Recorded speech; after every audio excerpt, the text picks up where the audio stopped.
새벽 안개가 채 가시지 않은 오전 5시, 서울 변두리 우호우 시장의 하루는 이미 시작되고 있었다. 희뿌연 가로등 불빛 아래 박선우는 익숙한 손놀림으로 선우 식당의 셔터를 올렸다. 낡았지만 정갈하게 정돈된 가게 안으로 새벽 시장에 비릿하면서도 활기찬 공기가 밀려 들어왔다. 40을 갓 넘긴 그의 얼굴에는 작은 식당을 운영하며 생긴 잔주름이 잡혀 있었지만 선한 눈빛만은 청년 시절 그대로였다. 아내 최지수가 앞치마를 두르며 남편의 어깨를 가볍게 두드렸다. 오늘도 힘내요, 여보. 당신도. 짧은 대화 속에 서로를 향한 믿음과 고단한 삶의 동지애가 묻어났다. 선우 식당은 시장 상인들과 인근 공사장 인부들이 주 고객인 작은 백반집이었다. 박리담회로 겨우 현상 유지를 하는 수준이었지만 박선우는 자신의 음식에 자부심을 가졌다. 매일 새벽 신선한 재료를 직접 고르고 화학 조미료 대신 천연 재료로 맛을 냈다. 그의 성실함과 정직함은 시장에서도 정평이 나 있었다. 그날도 여느 때와 다름없이 분주한 오전 장사를 마치고 잠시 숨을 돌리던 참이었다. 식당 문이 거칠게 열리며 육중한 그림자가 가게 안으로 들어섰다. 관할 지구대 소속 김만식 경사였다. 170cm가 채 안 되는 키에 100kg은 촉히 넘어 보이는 거고 기름진 음식을 달고 사는 듯 번들거리는 입가와 땀으로 축축한 목덜미는 그의 트레이드마크였다. 꽉 끼는 경찰복 단추는 금방이라도 터질 듯 위태로웠고 불룩 나온 뱃살에 허리띠는 파묻혀 보일 지경이었다. 항상 무언가에 짜증이 난 듯 잔뜩 찌푸린 미간과 탐욕스럽게 번뜩이는 작은 눈은 시장 상인들에게 공포의 대상이었다. 어이, 박 사장. 오늘 장사는 좀 괜찮았나? 김 경사는 쩍 벌린 다리로 의자에 주저앉으며 거친 목소리로 물었다. 그의 입에선 미처 삼키지 못한 음식 냄새와 막걸리 냄새가 뒤섞여 역하게 풍겨나왔다. 그냥 그럭저럭입니다, 경사님. 박선우는 속으로 불편함을 삼키며 최대한 공손하게 대답했다. 그래? 요즘 경기도 어렵고 다들 죽는 소리던데 박 사장 가게는 그래도 좀 되는 모양이지? 김 경사는 비아냥거리는 말투로 박선우의 속을 긁었다. 아닙니다. 저희도 하루 벌어 하루 먹고 사는 형편입니다. 에이, 뭘 그래. 다 먹고 살자고 하는 짓인데 안 그래? 김 경사는 기름진 손으로 테이블을 툭툭 치며 말을 이었다. 내가 말이야. 이 동네 담당하면서 박 사장 가게를 얼마나 신경 써주는지 알란가 몰라. 다른 가게들 위생 단속이다. 뭐다 해서 얼마나 들쑤시고 다니는데 박 사장 가게는 내가 특별히 봐주는 거 아니겠어? 노골적인 생색과 함께 금품을 요구하는 듯한 압박이었다. 박선우는 주먹을 꽉 쥐었다. 이런 식의 부당한 요구는 어제 오늘 일이 아니었다. 시장 상인들 대부분이 김 경사의 등살에 못 이겨 한 달에 몇 번씩 떡값 명목으로 돈을 상납하거나 그의 식당 외상값을 울며 겨자 먹기로 떠안고 있었다. 박선우는 그런 관행이 역겨웠지만 행여나 가게 운영에 불이익이라도 당할까봐 애써 분노를 억누르며 몇 번은 마지못해 응하기도 했다. 하지만 오늘은 달랐다. 더 이상 이런 부당함에 굴복하고 싶지 않았다. 경사님, 저희 가게는 법대로 깨끗하게 운영하고 있습니다. 특별히 봐주실 것까지는? 박선우의 정중하지만 단호한 거절에 김 경사의 표정이 싸늘하게 굳었다. 그의 작은 눈이 가늘어지며 살기가 번뜩였다. 뭐야, 이 새끼가? 내가 지금 너 좋으라고 하는 소리 같아? 어? 김 경사는 자리에서 벌떡 일어나며 고함을 질렀다. 내 놈이 지금 간이 배 밖으로 나왔구나. 내가 누군지 잊었어? 이 바닥에서 내 놈 가게 문 닫게 하는 거 일도 아니야. 식당 안의 공기가 삽시간에 얼어붙었다. 몇몇 손님들이 불안한 눈빛으로 힐끔거렸지만 누구 하나 나서는 사람은 없었다. 박선우는 떨리는 목소리를 가다듬으며 말했다. 협박하시는 겁니까, 경사님? 협박? 하! 이게 협박으로 들려? 현실을 알려주는 거지. 현실을! 오늘 내 놈 가게 내가 아주 샅샅이 털어줄 테니까 각오 단단히 하라고. 김 경사는 마지막으로 쌍욕을 한바탕 퍼붓고는 식당 문을 박차고 나갔다. 박선우는 허탈하게 의자에 주저앉았다. 그의 손이 가늘게 떨리고 있었다. 아내 최지수가 다가와 그의 손을 잡았다. 여보, 괜찮아요? 괜찮지 않아. 하지만 더는 저렇게 당하고 살 수는 없어. 박선우의 눈빛이 단단하게 빛나고 있었다. 그날 오후 후와 김 경사의 협박은 현실이 되었다. 난데없는 위생 단속반이 들이닥쳐 가게 구석구석을 들쑤셨고 며칠 뒤에는 소방 점검을 나왔다며 트집을 잡았다. 심지어 가게 앞에 잠시 내놓은 빈 박스를 문제 삼아 과태료 고지서가 날아오기도 했다. 김 경사는 아침 저녁으로 박선우의 가게 주변을 어슬렁거리며 손님들에게까지 위압감을 조성했다. 단골 손님들의 발길이 뜸해지기 시작했고 박선우의 시름은 깊어만 갔다. 밤늦게 홀로 식당에 남아 장부를 정리하던 박선우의 얼굴에는 수심이 가득했다. 김 경사의 집요한 괴롭힘은 날이 갈수록 심해졌다. 이러다 정말 가게 문을 닫게 되는 건 아닐까. 불안감이 엄습했지만 그는 고개를 저었다. 이 작은 식당은 그와 가족의 생계가 달린 곳이자 그의 자존심이었다. 쉽게 무너질 수는 없었다. 다음 날 박선우는 용기를 내어 김 경사에게 피해를 본 다른 시장 상인들을 찾아갔다. 하지만 대부분은 김 경사의 보복이 두려워 입을 다물거나 좋은 게 좋은 거 아니겠냐며 체념 섞인 말만 할 뿐이었다.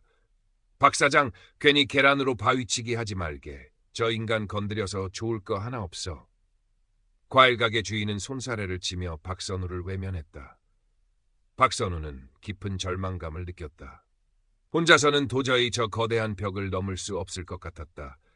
그날 저녁 최지수는 남편의 축 처져진 어깨를 보며 조용히 말했다. 여보, 힘든 거 알아요. 하지만 당신 혼자가 아니잖아요. 내가 있잖아요. 아내의 따뜻한 위로에 박선우는 다시 한번 용기를 얻었다. 그리고 며칠 뒤 뜻밖의 행운이 찾아왔다. 최지수가 시장 골목에서 김 경사가 다른 상인에게 노골적으로 돈을 받는 장면을 우연히 목격하고 떨리는 손으로 스마트폰 녹음 버튼을 누른 것이다. 비록 완벽한 증거는 아니었지만 김 경사의 비리를 암시하는 중요한 단서가 될 수 있었다.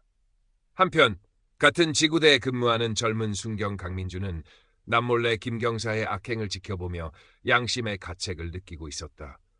경찰 조직의 부조리와 상명하복 문화 속에서 쉽게 용기를 내지 못했지만 박선우가 힘겹게 싸우는 모습을 보면서 더 이상 침묵할 수 없다고 생각했다.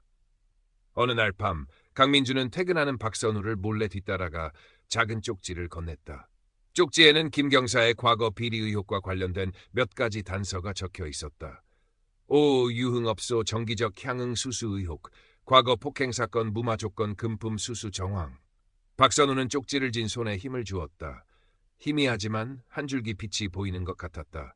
그는 아내와 강민준, 순경이 준 단서들을 바탕으로 본격적으로 김 경사의 비리 증거를 찾기 시작했다. 낮에는 식당 일을 하고 밤에는 김 경사가 자주 출몰한다는 유흥업소 주변을 탐문하거나 과거 피해자로 추정되는 사람들을 수소문했다. 위험한 일이라는 것을 알았지만 여기서 멈출 수는 없었다. 김 경사의 눈을 피해 증거를 찾는 일은 생각보다 훨씬 더 어렵고 위험했다.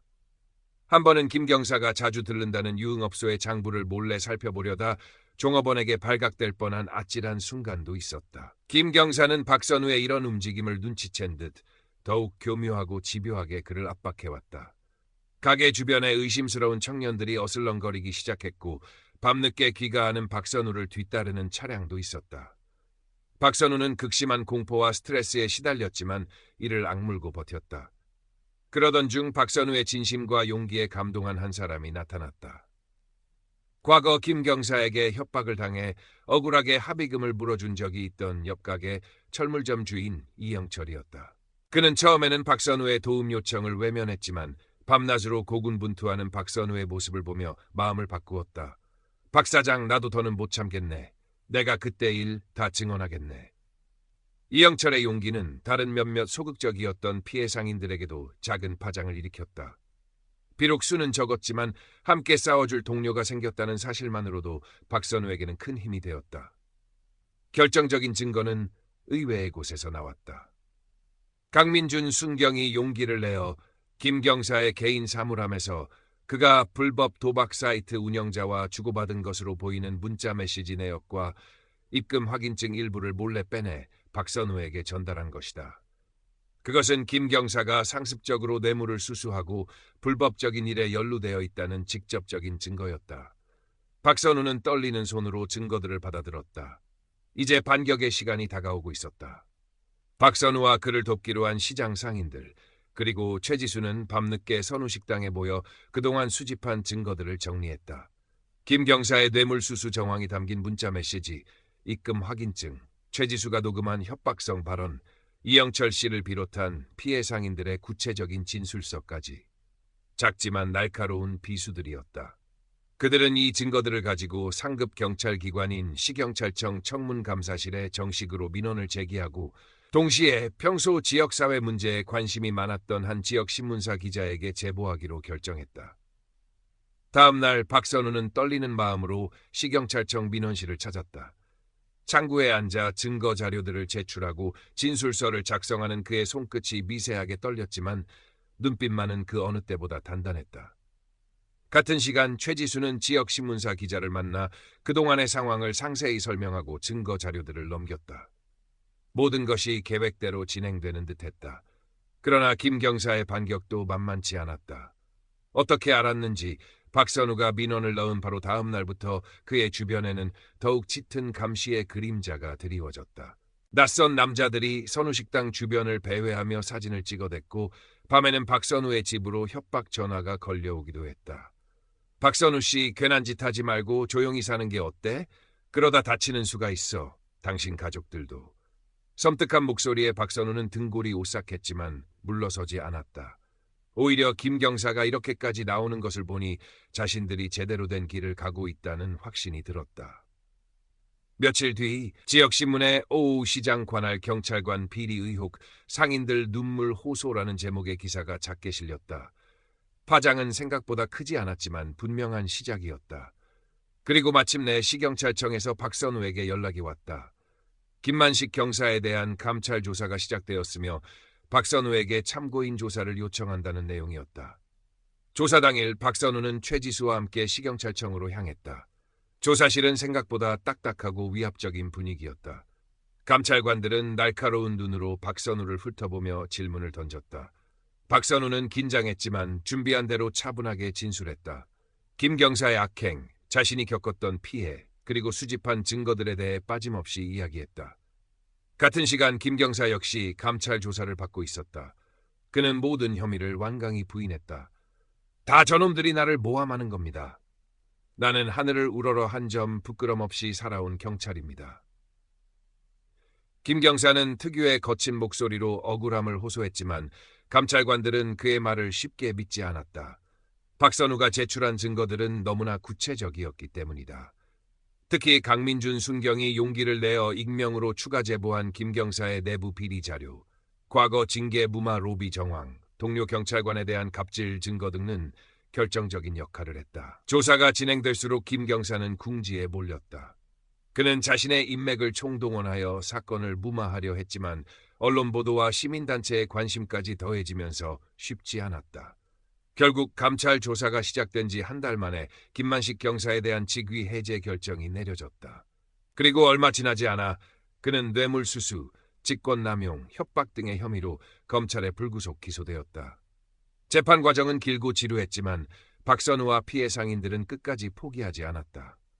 법정에 증인으로 출석하여 떨리는 목소리로 김 경사의 만행을 증언했다. 최지수와 강민준 순경이 제공한 증거들은 그의 유죄를 입증하는 데 결정적인 역할을 했다. 마침내 법원은 김만식 경사에게 징역 2년의 실형을 선고했다. 법정에서 판결을 듣는 김 경사의 얼굴은 흑빛으로 변해 있었다. 한때 시장의 무법자로 군림했던 그의 탐욕스러운 눈빛은 초라하게 꺼져 있었다. 김만식 경사가 법의 심판을 받은 날 선우식당에는 오랜만에 활기가 넘쳤다. 박선우와 최지수 그리고 그동안 함께 싸워왔던 시장 상인들은 조촐한 축하 자리를 가졌다. 그들의 얼굴에는 힘겨웠던 시간을 이겨낸 자부심과 안도감이 가득했다. 박 사장, 정말 고생 많았네.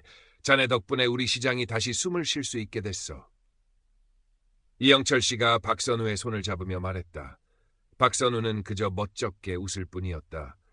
이 모든 것이 혼자만의 힘으로 이룬 것이 아님을 그는 잘 알고 있었다. 이름도 얼굴도 모르는 곳에서 용기를 내어 도와준 강민준 순경, 곁에서 묵묵히 지지해준 아내, 그리고 함께 목소리를 내준 시장 상인들이 있었기에 가능한 일이었다. 그날 이후 어우 시장에는 작은 변화의 바람이 불기 시작했다.